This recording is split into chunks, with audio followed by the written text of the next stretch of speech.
Hello and welcome back to Shakesyear. We are working on Titus Andronicus, and we get to hear from Titus Andronicus again today. We're still in Act 3, Scene 1, which is the big woe is me scene for Titus Andronicus, which is fair. I mean, as the father of all of these people that bad things are happening to, he's not feeling so great at the moment, though one might argue that the things that the people are happening to are also not in a really great place or situation, and those situations being that his sons Marcus and Quintus were framed for the death of Pausanias, the emperor's brother, and his daughter was taken away and raped and her hands cut off and her tongue cut out, and then his other one remaining son Lucius, because he had killed the fourth remaining son in Act 1, Scene 1, his other remaining son Lucius, in trying to defend Marcius and Quintus, got himself banished. So they're all sort of hanging out. The tribunes marched Marcius and Quintus past, and Titus was begging for leniency for them so they would not have to be executed, because Titus doesn't believe that they killed Pausanias, which is right. They didn't. They were killed by Chiron and Demetrius.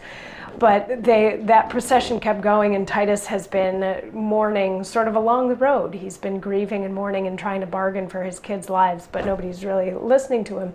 And Lucius came along, and then Marcus Andronicus brought Lavinia, and yesterday we had Titus reacting to the state that his daughter is in, specifically the missing hands bit, and he was telling her that it's probably good that she doesn't have hands anymore with which she can help Rome.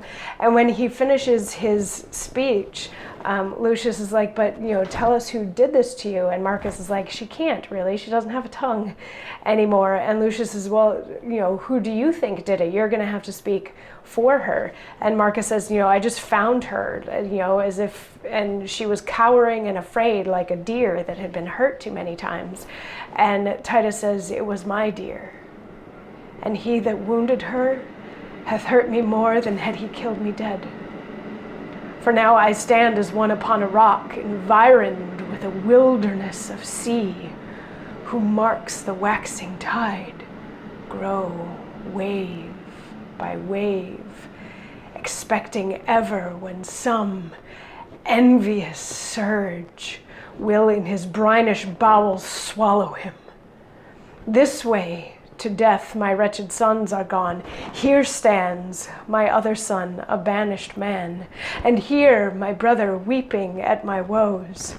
But that which gives my soul the greatest spurn is dear Lavinia, dearer than my soul. Had I but seen thy picture in this plight, it would have madded me. What shall I do now I behold thy lively body so? Thou hast no hands to wipe away thy tears, nor tongue to tell me who hath martyred thee. Thy husband, he is dead, and for his death thy brothers are condemned, and dead by this. Marcius, oh, son Lucius, look on her. When I did name her brothers, then fresh tears stood on her cheeks, as doth the honey dew upon a gathered lily almost withered. So this is more woe is me coming from Titus, and he has the right to do that, but he's measuring it or equating it to the waves of the sea, saying that each one comes along like he's standing there waiting for the waves to crash and for one of them to finally take him in the undertow. And first there was the crash of Marcus and Lucius being sentenced to death, and then there was the crash of Lucius being banished. I said Marcus and Quintus being sentenced to death, right? And then Lucius being banished. And then the crash of Marcus being so sad about all of this, but the worst crash so far has been Lavinia, because just to see her, as near as we can tell, she's his only daughter. He had like 25 sons and then just this one daughter, and we know your dads tend to be protective of their daughters, and especially when this was written, that was probably even more so true. So he's just devastated by the situation that she is in, but he notes that when he mentions her brothers, she starts to cry anew, which speaks to who Lavinia is as a person, which I think is